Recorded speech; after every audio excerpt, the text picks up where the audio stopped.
Hello everyone. Now we are going to start a chapter, Footprint Without Feet. This is a fifth chapter from the book Footprints Without Feet. So basically the name of the book and name of this chapter is same. So let's start this chapter.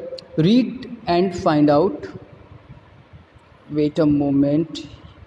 Yep. Read and find out how did the invisible man first became visible. Question आपका पहले ही start हो रहा है कि जो एक invisible person होता है, मतलब इनविजिबल मतलब जो विजिबल ना हो, जो दिखे ना, वो कैसे विजिबल हो जाता है, कैसे दिखने लगता है. Why was the wandering in the street, और स्ट्रीट में कोई कौन टहल रहा था, कैसे टहल रहा था. बेसिकली एक स्टोरी एक ऐसे पर्सन के बारे में है जो गायब हो जाता है. तो this is really a very interesting story. The two boys started in surprise at a fresh muddy imprints of a pair of bare feet. एक बार क्या होता है कि जो दो बच्चे होते हैं वो क्या देखते हैं, रोड पे जा रहे होते हैं और सडनली दे नोटिस कि कुछ इम्प्रिंट्स हैं. इम्प्रिंट्स का मतलब होता है निशान. तो कुछ इम्प्रिंट्स हैं मडी, जो कि मतलब कीचड़ के कुछ निशान हैं और वो ज़मीन पे बनते जा रहे हैं. बेर फीट, नंगे पैर है कोई इंसान और उसके पैरों के निशान ज़मीन पे बन रहे हैं. What was a barefoot man doing on the step of a house? अब ये बेयर फीट एक हाउस के स्टेप्स पे, उसकी सीढ़ियों पे क्यों थे? In the middle of London. और ये स्टोरी कहाँ की है? लंदन की है. लंदन में ये फुटप्रिंट्स ऐसे दिख रहे थे. And where was the man, और उस प्रिंट्स का आदमी कहाँ था?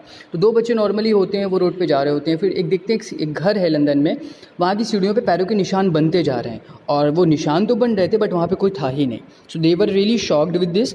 As they gazed remarkable sight met their eyes. जैसे ही उन्होंने देखा, they started gazing it. Gaze का मतलब होता है घूरने लगना, और उनकी आंखें उसी चीज़ पे अटक किए रह गई. अ fresh footmark appeared from nowhere. और वन बाय वन करके फ्रेश फुटमार्क बनते जा रहे थे, मतलब नए नए पैरों के निशान आते जा रहे थे.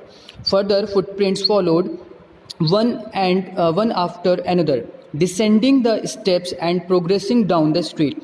और इसी तरीके से चलता जा रहा था और पैरों के निशान बनते जा रहे थे. और कोई व्यक्ति था, जो कोई पर्सन था जो चल रहा था, स्ट्रीट की तरफ आगे बढ़ता जा रहा था.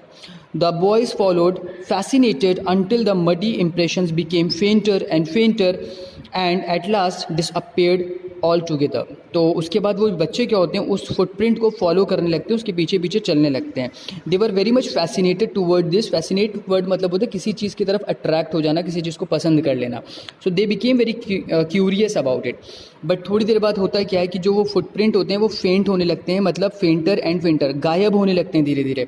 और आखिर में क्या होता है, पूरी तरीके से डिसअपेयर हो जाते हैं, गायब हो जाते हैं. The explanation of the mystery was really simple enough. यहाँ पे राइटर बोलते हैं कि जो ये एक्सप्लेनेशन इस मिस्ट्री की, मिस्ट्री मतलब जो ये रहस्य था, इसकी जो एक्सप्लेनेशन है वो बहुत ही सिंपल है. वो सिंपल सा कोई आदमी जो दिख नहीं रहा और वो चल रहा है. दे bewildered boys had been following the scientist who had just discovered how to make the human body transparent. जो बच्चे थे सिंपली दे वर पजल्ड. bewildered का मतलब होता है पजल. वो पजल थे कि निशान कैसे बन रहे हैं. बट एक्चुअली में होता है कि एक साइंटिस्ट था जिसने एक डिस्कवरी करी थी कि ह्यूमन बॉडी को ट्रांसपेरेंट कैसे किया जाए, गायब कैसे किया जाए. ग्रिफिन. और जो ये पर्सन था, जो ये साइंटिस्ट था जिसने ये चीज़ ढूंढ निकाली थी, उसका नाम था ग्रिफिन. नाम याद रखिएगा, Griffin. The scientist had carried out experiment after experiment to prove that the human body could become invisible. जो ग्रिफिन साइंटिस्ट था उसने बहुत से एक्सपेरिमेंट्स करे थे और फाइनली उसने ये सीख लिया था कि इनविजिबल कैसे होते हैं, गायब कैसे होते हैं. Finally he swallowed certain rare drugs and his body became as transparent as a sheet of glass, though it also remained as solid as gas. उसके बाद होता क्या है कि जो ग्रिफिन होता है, उसने एक्सपेरिमेंट के बाद कुछ ड्रग्स लिए, कुछ जो भी उसने चीज़ें बनाई थी या पोशन लिया और उसको सॉलो कर लिया, मतलब निगल लिया. और उसके बाद क्या हुआ कि उसकी जो बॉडी थी, हिज बॉडी बिकेम इनविजिबल और ट्रांसपेरेंट हो जाती. इतनी ट्रांसपेरेंट हो गई जैसे कि एक शीट ऑफ ग्लास, एक ग्लास की तरह ट्रांसपेरेंट हो गई. और उसकी जो बॉडी थी वो एकदम एयर की तरह हो गई, मतलब बिल्कुल हवा सी जैसी हो गई. ब्रिलियंट साइंटिस्ट दो he was, Griffin was rather a lawless person. जो ग्रिफिन था वो एक ब्रिलियंट साइंटिस्ट था, मतलब एक एक्सेप्शनल था, उसने ऐसी चीज़ ईजाद कर ली थी. बट एक प्रॉब्लम थी ग्रिफिन में, ही वॉज लॉलेस. लॉलेस का मतलब होता है one who does not follow the law, जो कानून को या हमारी लॉ को फॉलो ना करे. His landlord dislike him and try to eject him. उसका जो लैंडलॉर्ड था, जिस जगह पे वो रहता था, जो उसका मकान मालिक था लैंडलॉर्ड, वो ग्रिफिन को पसंद नहीं करता था और उसको इजेक्ट करता था, मतलब इसको घर से निकाल के भगा दिया था उसने। In revenge Griffin set fire to the house. तो अब ग्रिफिन के पास पावर आ गई थी, तो ग्रिफिन क्या करता है, बदले में रिवेंज लेने के लिए उस घर में आग लगा देता है। To get away without being seen he had to remove his clothes. अब जब वो आग लगा देता है तो अब उसे कोई पकड़ ना ले, बस उसे गायब होना था। गायब होने के लिए सिंपली उसे करना क्या था, उसे अपने कपड़ों को उतार देना था, क्योंकि जब वो कपड़े उतारता तो फिर वो ट्रांसपेरेंट हो जाता, गायब हो जाता। Thus it was that he became a homeless wanderer without clothes, without money, and quite invisible until he happened to step in the some mud and left footprint as he walked. अब उसके बाद क्या होता है कि वो homeless हो गया जब उसे घर से निकाल दिया गया था और उसने घर में आग भी लगा दी थी। अब वो होमलेस हो जाता है, उसके पास ना ही तो क्लोथ्स थे, पहनने के लिए कपड़े थे, ना ही उसके पास पैसे थे, वो पूरी तरीके से इनविजिबल था, क्वाइट इनविजिबल था। और ये सारी चीज़ें नॉर्मल चल रही थी, किसी को कुछ पता नहीं था। लेकिन होता क्या है, उसके पैर जो है वो कीचड़ में, मड में जाते होंगे, और फिर जब वो आगे बढ़ता है तो पैरों के निशान बनने लगे। तो अब लोग उसे नहीं देख पा रहे थे, बट लोग उसके पैरों के निशान को देखे ले रहे थे। Until he happened to step in some mud, he left footprint as he walked. He escaped easily enough from the boys who followed his footprints in London. जो बच्चे उसका पीछा कर रहे होते हैं उनसे तो वो escape कर लेता है, बच जाता है। But his adventures were by no means over. लेकिन जो उसकी problems आने वाली थी लाइफ में आगे, वो ख़त्म नहीं हुई थी। He had chosen a bad time of the year to wander about London without clothes.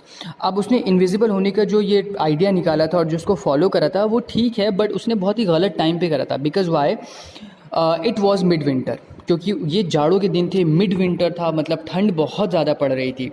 The air was bitterly cold and he could not do without cloth. अब जो वहाँ पे ठंड चल रही थी, जो हवा थी वो बहुत ज़्यादा ठंडी थी, बिटरली कोल्ड थी, बहुत ठंडी थी, और बिना कपड़ों के टहलना मतलब बहुत ज़्यादा मुश्किल बात थी। Instead of walking about the street he decided to slip into a big London store for warmth.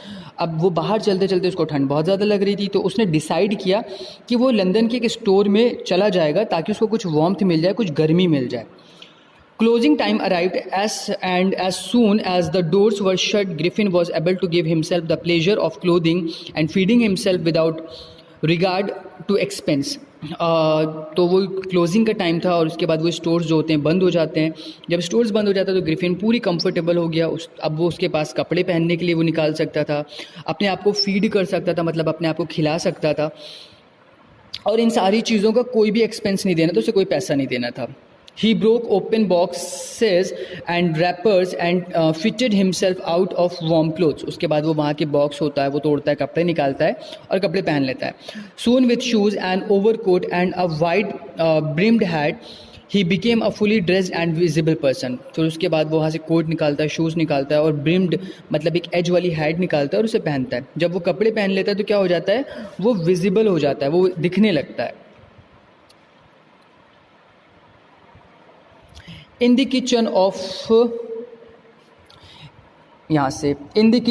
the restaurant he found cold meat and coffee, and he followed up the meal with sweets and wine taken from the grocery store.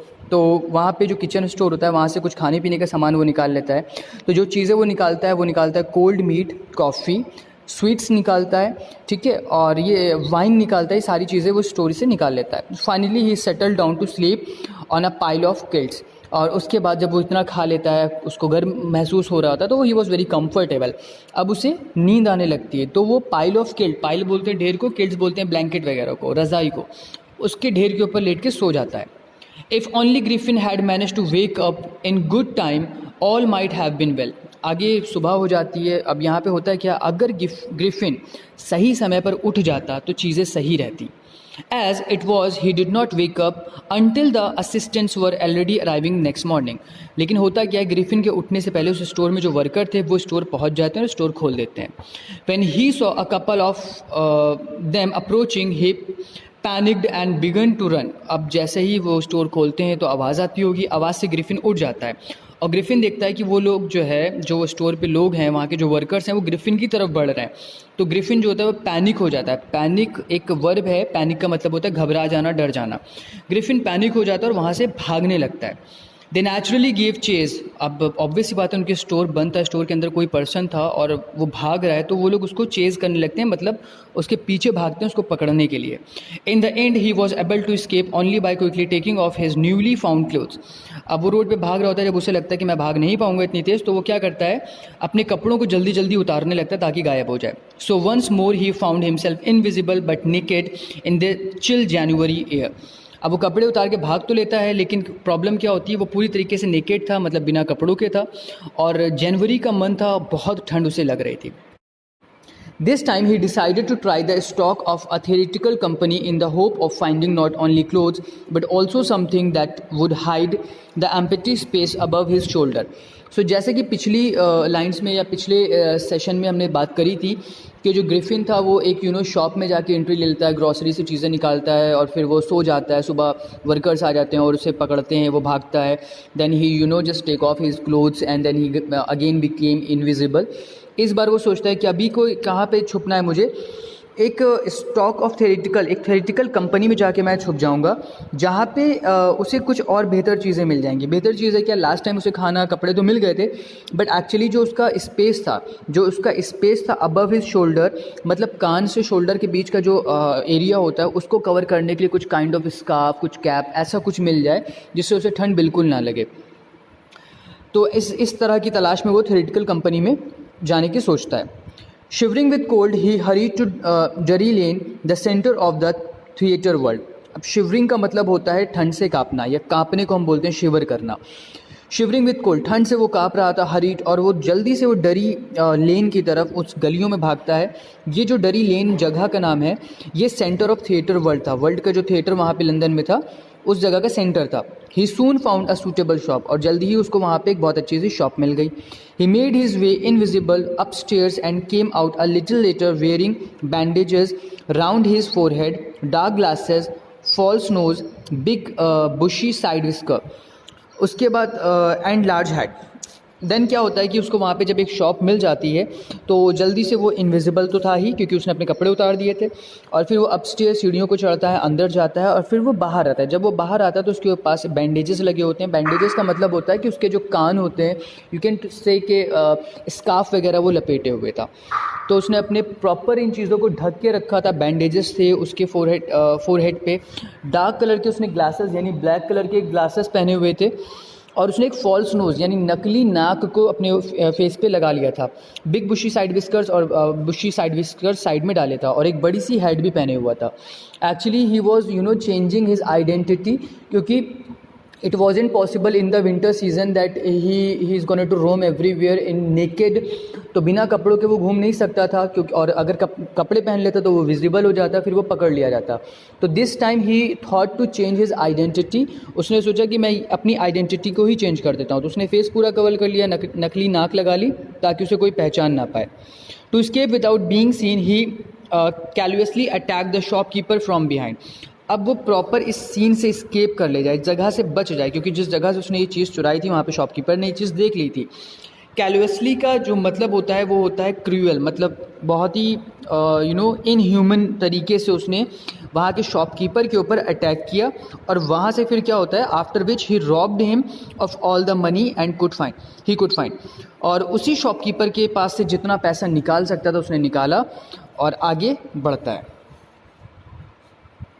Eager to get away from crowded London, he took a train to village of Iping। अब जो London का crowded जगह थी वहाँ से वो बचना चाहता था, इस वजह से वो एक ट्रेन पकड़ता है आइपिंग जगह से, आइपिंग जाने के लिए। Where he book 2 rooms at the local inn, और ये जो ट्रेन पकड़ता है वो एक इन की पकड़ता है, एक इन को वो बुक करता है। Inn is basically kind of hotel जहाँ पे एक लैंडलॉर्ड भी रहता है। ऐसे होटल जहाँ पे लैंडलॉर्ड भी रहते हैं और एक कमरा या 2 कमरे किराए पे उठा देते हैं, उस जगह को हम होटल की जगह पे प्रेफर करते हैं इन बोलना। तो 2 रूम्स को इन में वो बुक कर लेता है और उसी जगह वो जाने लगता है। The arrival of a stranger at an inn winter was in any case an unusual event. अब विंटर सीज़न में किसी इन में जगह लेना ये बहुत ही अनयूजुअल सी बात थी, मतलब ये बात डाइजेस्ट होने वाली नहीं थी। बेसिकली विंटर सीज़न में ठंडी जगहों पे जल्दी लोग रूम वगैरह नहीं लेते हैं, और वो भी होटल की जगह उसने इन लिया था, ये चीज़ थोड़ी सी सस्पिशियस थी। A stranger of such uncommon appearance set all tongues waging. एक स्ट्रेंजर है जो जिसकी चीज़ें अलग हैं, जिसकी टंग अलग है, जिसकी पूरा अपीयरेंस अलग है, वो जो है उस जगह पे मूव करता है। Miss hall the landlords wife. अच्छा, जिस इन में वो जाता है तो वहाँ पे एक मिस हॉल होती हैं, जो लैंडलॉर्ड होता है उसकी बीवी, उनका नाम होता है miss hall. Miss Hall, the landlord's wife, made every effort to be friendly, but Griffin had no desire to talk and told her, "My reason for coming to Iping is a desire for solitude." जो miss hall होती हैं वो Griffin के इस वे को, इस unusual चीज़ों को देख के थोड़ा सा मतलब शी गॉट सस्पिशियस, तो वो थोड़ा सा फ्रेंडली होने की कोशिश करती हैं कि इससे बातचीत करते हैं, शायद कुछ पता चले। बट ग्रिफिन जो होता है उसका बिल्कुल मन ही नहीं होता बात करने का। Griffin had no desire to talk. And उसके बाद ग्रिफिन जो होता है वो मिस हॉल से कहता है, my reason for coming to Iping is a desire for solitude. मेरा सिर्फ एक ही रीज़न है आइपिंग में आने का कि मैं सॉलिट्यूड चाहता हूँ। सॉलिट्यूड का मतलब होता है अलोन, लोनलेस। मुझे अकेलापन चाहिए, मुझे प्राइवेसी चाहिए, कोई मुझसे कुछ पूछे ना, मुझे कोई डिस्टर्ब ना करे। I do not wish to be disturb in my work. और मुझे नहीं चाहिए कि कोई मेरे काम में मुझे डिस्टर्ब करे।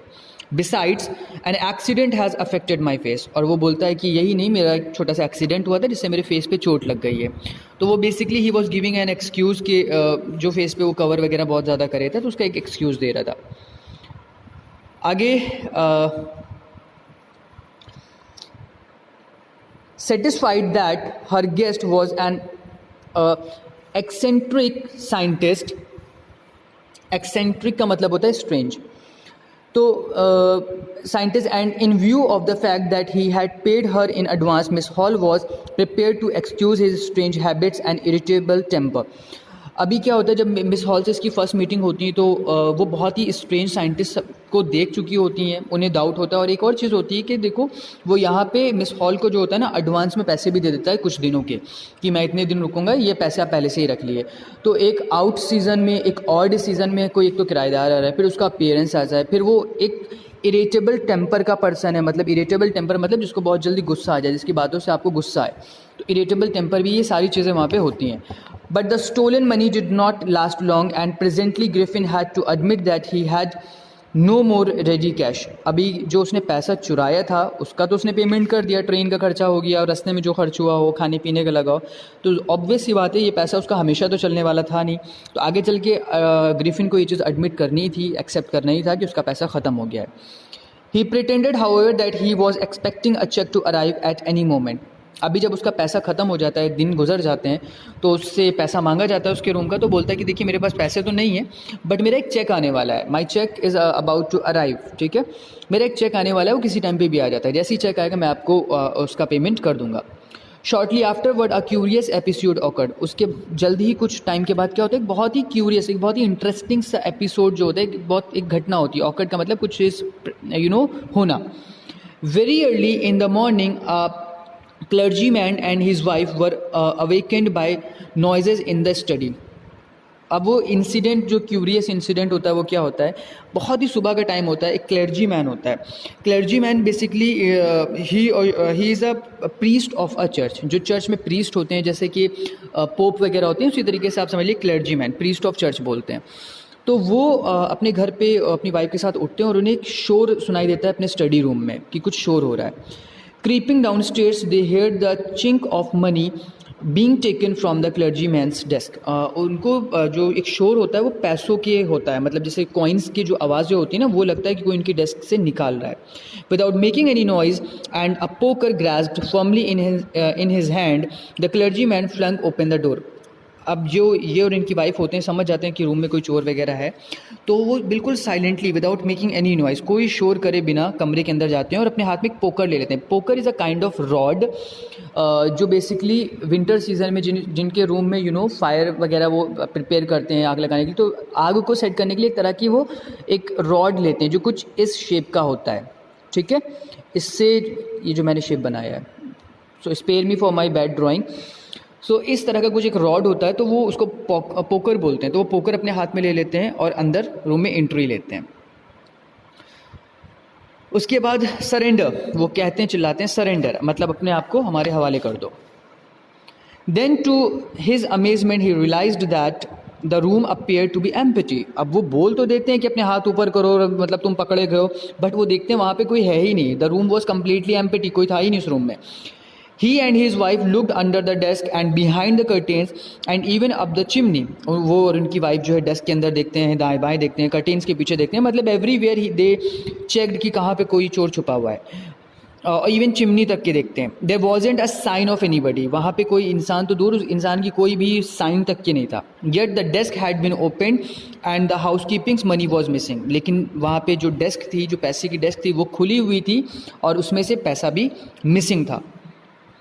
Extra ordinary affair the clergy man kept saying for the rest of the day. अब जो क्लर्जी मैन था, जो आदमी था, वो दिन भर इस चीज़ में शौक में रहा कि ये अजीब सा अफेयर हुआ, ये कैसी बात हो सकती है, कोई बंदा नहीं था, चोरी भी हो गई, पूरा दिन उसको इस चीज़ की टेंशन रहती है और वही चीज़ रिपीट करता रहता है। But it was not an extraordinary as the behaviour of Miss Hall's furniture a लिल लेटर दैट मॉर्निंग। ये कोई चीज़ एक्स्ट्रा ऑर्डनरी नहीं थी, क्योंकि यही जो हाल क्लर्जी मैन के घर पे हुआ, कुछ ऐसा ही लगभग मिसेस हॉल जिस जगह पे ग्रिफिन रहता था, वहाँ पे भी कुछ ऐसे ही इंसिडेंट हुआ था इस सुबह। The landlord and his wife were up very early and were surprised to see the scientist's door wide open. जो ये मिस हॉल थी और उनके जो हस्बैंड, जो लैंडलॉर्ड थे, वो सुबह जल्दी उठ जाते हैं और देखते हैं कि ग्रिफिन का जो रूम है वो खुला पड़ा हुआ है। Usually it was shut and locked, आमतौर पर ये जो रूम ग्रिफिन था वो हमेशा अपना बंद रखता था। And he was furious if any one entered his room, तो वो सोचते हैं इसका दरवाज़ा तो हमेशा बंद रहता है, ऐसा तो नहीं कि इसके रूम में चला गया हो। तो इस चीज़ को लेके वो काफ़ी फ्यूरियस, मतलब दे बिकेम वेरी एंग्री कि इसका दरवाज़ा कैसे खुला है, कौन अंदर घुस गया है। The opportunity seems to be good to be missed, फिर वो सोचते हैं कि एक अपॉर्चुनिटी ग्रिफिन भी नहीं है और ये बंदे पे हम लोग को पहले से ही डाउट था, चलो अंदर जाके देखते हैं क्या ये करता है। They peeped round the door, saw nobody and decided to investigate. उसके बाद वो जो उस रूम में देखते हैं कोई नहीं है, अंदर चले जाते हैं इन्वेस्टिगेशन के लिए, मतलब तहकीकात करने के लिए, चेकिंग करने के लिए। The bed clothes were cold showing that the scientist must have been up for some time. वो बेड को टच करते हैं, देखते हैं बेड जो है वो ठंडा पड़ा हुआ है, क्योंकि अगर वहाँ पे कोई थोड़ी देर पहले ग्रिफिन गया होता तो इसका मतलब बेड गर्म होता, उसकी वार्मथ बेड में अब्जॉर्ब रहती। And stranger still, the clothes and bandages that he always wore were lying about the room. जो कपड़े वो पहनता था, जो बैंडेजेस वो लपेटे रहता था, वो बेड पे पड़े हुए थे। All of sudden Mrs. Hall heard a sniff close to her ear. एकदम से ये सारी चीज़ें वो चेक कर ही रहे होते हैं। मिसेस जो स्निफ थी, उनके कानों के पास एक स्निफ सा कुछ होता है। Sniff basically is a breathing sound. Breathing sound जो होता है, जब कोई सांस लेते हैं ना, इस तरह का जो साउंड होता है, that is called the sniff. एक आवाज़ सुनती हैं। A moment later that hat on the bed post leaped up and dashed itself into her face. एकदम से वहाँ पे जो उसकी वो रखी होती है, कैप रखी होती है, हैट रखी होती है, वो एकदम से हवा में उठती है और मिसेस हॉल की तरफ बढ़ती हुई आती है। Then the bedroom chair became alive. उनके बेडरूम में जो चेयर होती तभी वो जिंदा हो जाती है। Spring into the air charge straight at her legs foremost. और जो चेयर होती है वो एकदम से हवा में उठती है और लेग के जो चेयर के लेग होते हैं, जो पैर होते हैं, वो मिस की तरफ ही होते हैं और ऐसा लगता है उनकी तरफ आ रही है। As she and her husband turned away in terror. Miss Hall और उनके जो हस्बैंड होते हैं वो बिल्कुल डर जाते हैं, टेरर में आ जाते हैं। The extraordinary chair pushed them both out of the room and then appeared to slam and lock the door after them. उसके बाद क्या होता है, जो मिस हॉल होती हैं और उनके जो हस्बैंड होते हैं, उनकी तरफ एक चेयर उड़ती हुई वो आती है और एकदम से उनको कमरे के बाहर कर देती है। और सडनली फिर क्या होता है, स्लैम होता है। स्लैम का मतलब होता है टू शट विथ फोर्स। दरवाजे को कोई फोर्स के साथ बंद करता है और दरवाज़ा अंदर से लॉक हो जाता है। Miss hall almost fell down the stairs in historic. Miss hall बिल्कुल हिस्टेरिक हो जाती हैं, मतलब पैनिक हो जाती हैं, डर जाती हैं और वो सीढ़ियों से गिरने वाली होती हैं। She was convinced that the room was haunted by spirits and the stranger had somehow caused these to enter into her furniture. Miss hall को ऐसा लगता है उनके घर में कुछ हॉन्टेड चीज़ें हो रही हैं, कुछ भूत प्रेत आ गए हैं, कुछ स्पिरिट्स, कुछ आत्माएं हैं और इन सारी चीज़ों को जो लाने वाला है, जो वजह है, वो ग्रिफिन ही है। ग्रिफिन ही ने उनके फर्नीचर में कोई भूत प्रेत डाल दिया है, क्योंकि उनको पहले से ही ग्रिफिन की आदतें कुछ अजीब सी लगती हैं। Well, my poor mother use to sit in that chair, she moaned to think it should rise up against me now. वो बोलती हैं कि मेरी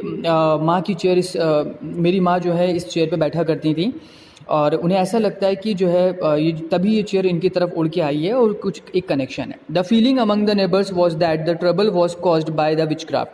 उनके जो नेबर होते हैं वो भी ऐसा सोचते हैं कि ये विच क्राफ्ट वाला कुछ सीन है. विच क्राफ्ट का मतलब होता है जादू टोना भूत प्रेत. तो कुछ ऐसा ही इनके घर में हो रहा है. बट विच क्राफ्ट और not, when news of the burglary at the clergyman's home became known, the strange scientist was strongly suspected of having had a hand in it. अब उसके बाद क्या होता है, जब पास में ही एक जो वो होते हैं आपके क्लर्जी मैन जो प्रीस्ट होते हैं, उनके घर पे भी ग्रिफिन गया होता है, वहाँ से पैसे चुराए होते हैं और वो लोगों की भी लगता है घर में कुछ गड़बड़ है. तो उनकी जो ये न्यूज़ होती है जब वो कॉमन हो जाती है, जब वो फेमस हो जाती है, तो साइंटिस्ट को यानी कि ग्रिफिन को सस्पेक्ट कर लिया जाता है, पकड़ लिया जाता है, समझ जाते हैं कि इसी का ही कुछ करना धरना है. Suspicion grew even stronger when he suddenly produced some ready cash, though he had admitted not long before that he had no money. उसके बाद ये शक जो लोगों का होता है, जो मिस हॉल का होता है, वो पक्का यकीन में बदल जाता है जब वो पेमेंट उनको करता है, क्योंकि कुछ टाइम पहले उसने बोला था मेरे पास पैसे नहीं हैं और अभी फिर से वो पैसे देने लगता है. तो इसका मतलब जो क्लर्जी मैन के घर पे चोरी हुई थी वो ग्रिफिन ने ही की थी. The village constable was secretly sent for. Instead of waiting for the constable, Miss Hall went to the scientist who had somehow mysteriously appeared from his empty bedroom. उसके बाद क्या होता है कि ये कंप्लेन कर दी जाती है, पुलिस कंप्लेन होती है, सीक्रेटली की जाती है कांस्टेबल को. और जो मिस हॉल होती हैं उनसे सब्र नहीं होता है, वो वेट नहीं कर पाती हैं कि कांस्टेबल आ जाए, पुलिस आ जाए तब करें. वो क्या करती है, ग्रिफिन के रूम में घुस जाती हैं. उन्हें पता होता है ग्रिफिन अंदर है. और फिर क्या होता है, वो इन्वर्टेड कॉमास में लाइन दी हुई है, I want to know what you have been doing to my chair upstair. वो पूछती हूँ उससे तुम क्या कर रहे हो मेरी चेयर के साथ. शी डिमांडेड, वो ऑर्डर देती है मुझे बताओ. And I want to know how it is you came out of an empty room and how you entered a locked room. बोलती हूँ तुम यहाँ पहुँचे कैसे, क्योंकि किसी ने तो तुम्हें देखा नहीं, और तुम रूम के अंदर कैसे गए जबकि रूम लॉक था. ये पिक्चर आप कुछ देख लीजिए. The scientist was always quick tempered, now he became furious. अब जैसे कि हम पहले ही डिस्कस कर चुके हैं, जो ग्रिफिन था वो बहुत ही क्विक टेम्पर्ड, शॉर्ट टेम्पर्ड था, मतलब उसको गुस्सा बहुत जल्दी आ जाता था. तो नाउ ही बिकेम फ्यूरियस, इस वजह से वो बहुत ज़्यादा गुस्सा हो जाता है. फ्यूरियस का मतलब वेरी एंग्री, वो बहुत ज़्यादा गुस्सा हो जाता है. यू डोंट अंडरस्टैंड हु और what I am, he shouted very well, I will show you. वो कहता है तुम नहीं जानती हूँ मैं कौन हूँ, तो ठीक है मैं तुम्हें दिखाता हूँ. Suddenly he threw off bandages, whiskers, spectacles and even nose. उसके बाद उसकी जितनी भी आर्टिफिशियल चीज़ें होती हैं, जिन जिन चीज़ों से उसने अपने फेस को कवर कर रखा होता है, आर्टिफिशियल नोज थी, विस्कर थे, बैंडेजेस थे, वो सारी चीज़ों को थ्रू ऑफ उतार के फेंक देता है. It took him only a minute to do this. The horrified people in the bar found themselves staring at the headless man. उसके बाद वहाँ पे बार में जितने भी लोग होते हैं वो सब हैरान रह जाते हैं, क्योंकि उसके सर पे जितनी चीज़ें होती हैं वो हटा देता है. तो क्या होता है, उसका सर गायब हो जाता है, क्योंकि एक्चुअली में वो इनविजिबल पर्सन हो चुका था और वो दिखता भी था तो सिर्फ अपने कपड़ों की वजह से, एक्सटर्नल अपीयरेंस की वजह से. तो वो चीज़ें उतार देता है तो गायब हो जाता है. अब सब क्या देख रहे हैं, एक आदमी खड़ा है जिसका सर नहीं है. Mr. Jeffers, the constable, now arrived and was quite surprised to find that he had to arrest a man without head. Mister Jaffer जो कांस्टेबल थे वो वहाँ पहुँच चुके थे. वो एकदम शॉक रह जाते हैं, सरप्राइज्ड रह जाते हैं और वो ये सोचते हैं मुझे एक ऐसे आदमी को अरेस्ट करना है जिसका सर ही नहीं है. But Jeffers was not easily prevented from doing his duty. If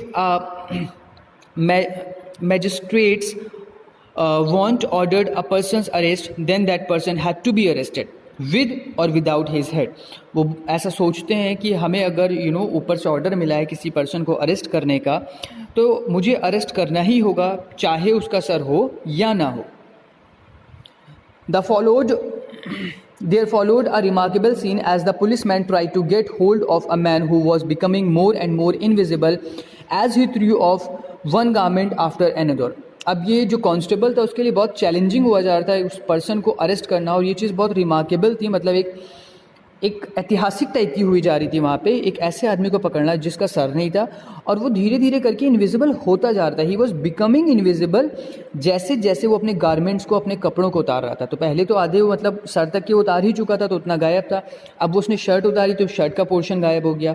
फिर उसने अपने लोअर क्लोथ्स को उतारा तो फिर वो पूरी तरीके से गायब हो रहा था. Finally, a shirt flew into the air and a constable found himself struggling with someone who could not see at all. अब उसने जब शर्ट उतार के फेंक दी तो जो कांस्टेबल था उसके लिए बहुत डिफिकल्ट हो गया क्योंकि वो पूरा तरीके से गायब हो गया था. Some people try to help him but found themselves hit by blows that seems to be come from nowhere. कुछ लोगों ने उस कांस्टेबल की मदद करी ग्रिफिन को पकड़ने में, लेकिन अब अचानक से जो लोग मदद कर रहे थे उनके ऊपर कुछ हिट कर रहा था, कोई चीज़ उनके मुंह पे या बॉडी पे कोई चीज़ अटैक कर रही थी, लेकिन ये अटैक हो कहाँ से रहा था, दिख नहीं रहा था. In the end, Jafar was knocked unconscious as he made a last attempt to hold on the unseen scientist. आखिरी में वो बहुत कोशिश करता है कांस्टेबल और एकदम से अनकॉन्शियस हो जाता है, बिल्कुल हार जाता है, गिर सा जाता है. There were nervous excited cries of hold him. बहुत शोर शराबा था वहाँ पे, लोग बहुत ज़्यादा एक्साइटेड थे, चिल्ला रहे थे, पकड़ो पकड़ो पकड़ो, इस टाइप की आवाज़ें थी. But this was easier said than done. लेकिन ये चीज़ कहना बहुत आसान था और करना बहुत ही मुश्किल था. Griffin had shaken himself free and no one knew where to lay hands on him. Griffin अपने आप को बिल्कुल आज़ाद कर चुका था, वो दिख ही नहीं रहा था, कोई नहीं जानता था कहाँ पे क्या हाथ रखें जो वो पकड़ लिया जाए. Well, H.G. वेल्स के थ्रू ये स्टोरी लिखी गई, यहाँ पे कंप्लीट होती है.